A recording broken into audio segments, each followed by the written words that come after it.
Olá, sejam todos bem-vindos.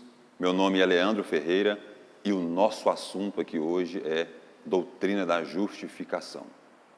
No século XVI, os reformadores cunharam um termo que futuramente iria se tornar uma doutrina central da fé cristã. Estamos falando da doutrina da justificação. Uma doutrina que eles mesmos afirmaram, que é responsável pela qual a igreja se mantém de pé ou cai. Por sua vez, a doutrina da justificação, ela é mal compreendida, porque ela tende a humilhar o homem. Essa doutrina, ela vem mostrar que Deus, ele está no centro de todas as coisas. E que no fator salvífico, o homem, ele não coopera. A justificação, ou melhor, a doutrina da justificação, ela vai revelar que a salvação, ela não ocorre da terra para o céu, mas sim do céu para a terra. É Deus que salva o homem. É Deus que estende as mãos em prol do homem vil pecador. E não diferente. Na realidade, na era moderna, muitas pessoas falam sobre a justificação. Temos percebido que muitos têm adotado o termo sem mesmo conhecer de fato o que ele significa para nós. Mas afinal, o que seria a doutrina da justificação? Quando nós falamos justificação, nós queremos dizer que alguém irá nos tornar justo. E quando afirmamos isso, nós temos aqui pelo menos duas situações. Primeiro, se eu preciso ser justo, é porque no meu momento presente, no meu estado presente, eu sou injusto. E se eu preciso que alguém me torne justo, isso também é uma demonstração que não está na minha competência me justificar. Então eu preciso de uma agência externa, de uma força superior a mim, que faça com que essa justiça seja feita na minha vida. Quando lembramos disso, nós lembramos que na plenitude dos tempos veio um homem chamado Jesus. E ele veio com essa finalidade, justificar o homem pecador. Mas por que precisamos dessa justificação? E para quem nós precisamos estar justificados? Na realidade, nós somos descendentes de Adão. Adão foi o nosso primeiro líder legal, é o nosso patriarca, o nosso representante. E nós sabemos que Adão, ele caiu. E junto com Adão, nós, como seus filhos, recebemos dele essa genética, essa herança pecaminosa. Então, todos que descem após Adão, automaticamente já nascem com essa marca, com essa genética do pecado.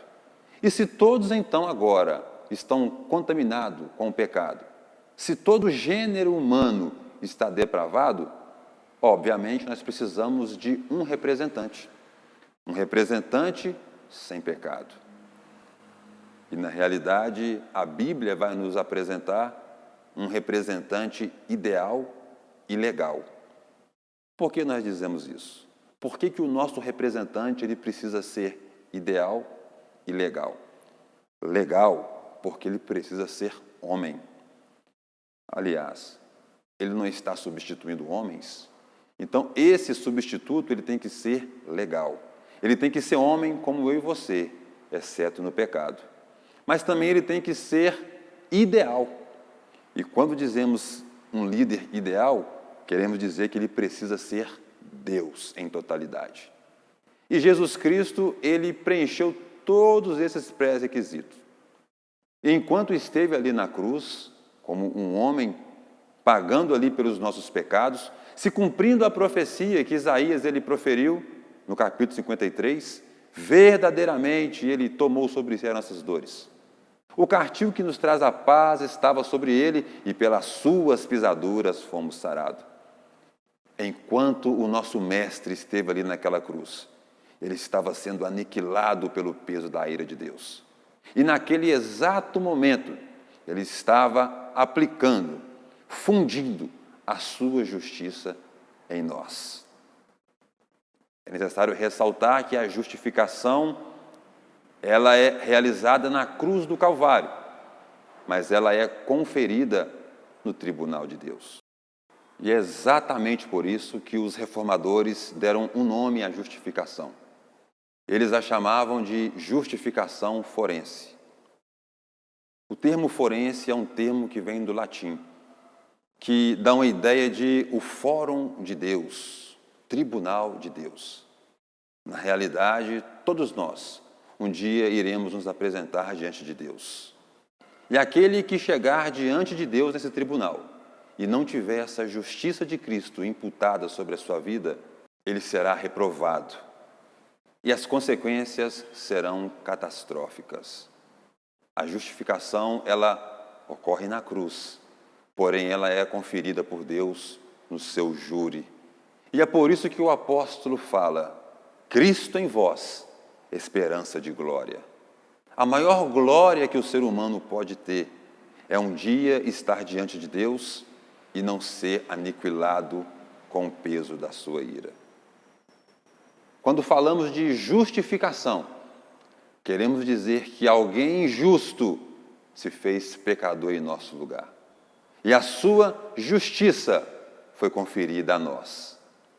E quando Deus, Ele olha para mim, quando Deus olha para você, Ele não vê mais o nosso pecado, ainda que sejamos pecadores. Como Martinho Lutero vai dizer, simultaneamente justos e pecadores.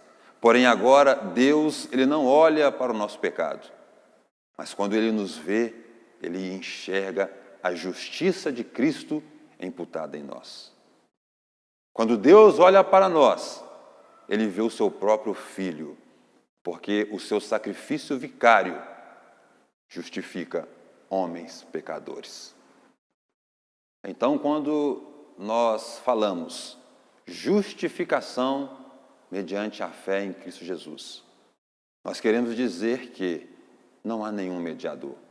Não há ninguém entre Deus e os homens que possa fazer essa mediação.